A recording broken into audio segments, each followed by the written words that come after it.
Hi friends, ನಾನು ನಿಮ್ಮ ಗೆಳತಿ ಶೈಲಜಾ. ಫ್ರೆಂಡ್ಸ್, ನೀವಿನ್ನೂ ನಮ್ಮ ಕನ್ನಡ ಸ್ಫೂರ್ತಿ ಚಾನೆಲ್ ಅನ್ನು ಸಬ್ಸ್ಕ್ರೈಬ್ ಮಾಡಿಲ್ಲ ಅಂದರೆ ಈಗಲೇ ಸಬ್ಸ್ಕ್ರೈಬ್ ಮಾಡಿ ಹಾಗೂ ಪಕ್ಕದಲ್ಲಿರುವ ಬೆಲ್ ಬಟನ್ ಅನ್ನು ಪ್ರೆಸ್ ಮಾಡಿ ಮುಂದಿನ ಎಲ್ಲಾ ವಿಡಿಯೋಗಳನ್ನು ಮಿಸ್ ಮಾಡದೆ ನೋಡಲು. ಇತ್ತೀಚಿನ ದಿನಗಳಲ್ಲಿ ಬಿಳಿ ಕೂದಲಿನ ಸಮಸ್ಯೆ ಹೆಚ್ಚಾಗಿ ಕಂಡುಬರುತ್ತವೆ. ಈ ಬಿಳಿ ಕೂದಲನ್ನು ಹೋಗಲಾಡಿಸಲು ಕೆಲವರು ಸಿಕ್ಕಾಪಟ್ಟೆ ಹಣ ಖರ್ಚು ಮಾಡುತ್ತಾರೆ, ಆದರೂ ಬಿಳಿ ಕೂದಲು ಹೋಗುವುದಿಲ್ಲ. ಇಂತಹ ಸಮಸ್ಯೆಗೆ ಇಲ್ಲಿದೆ ರಾಮಬಾಣ.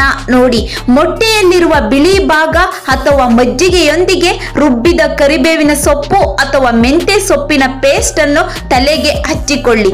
2 ಗಂಟೆಯ ನಂತರ ತೊಳೆಯಬೇಕು. ತೊಳೆಯಲು ರಾಸಾಯನಿಕ ಮಿಶ್ರಿತ ಶಾಂಪೂ ಬಳಸದೆ ವಾರದಲ್ಲಿ 2-3 ಬಾರಿ ಹೀಗೆ ಮಾಡಿದರೆ ಬಿಳಿ ಕೂದಲ ಜಾಗದಲ್ಲಿ ಕಪ್ಪು ಕೂದಲನ್ನು ಕಾಣಬಹುದು.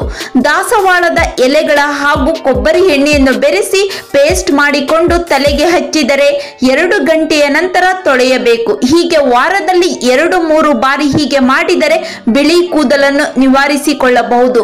ಈ 2 ವಿಧಾನದಲ್ಲಿ ನಿಮಗೆ ಯಾವುದು ಸುಲಭವೋ ಅದನ್ನು ಅನುಸರಿಸಿ ಕಪ್ಪು ಕೂದಲು ಮಾಡಿಕೊಳ್ಳಿ.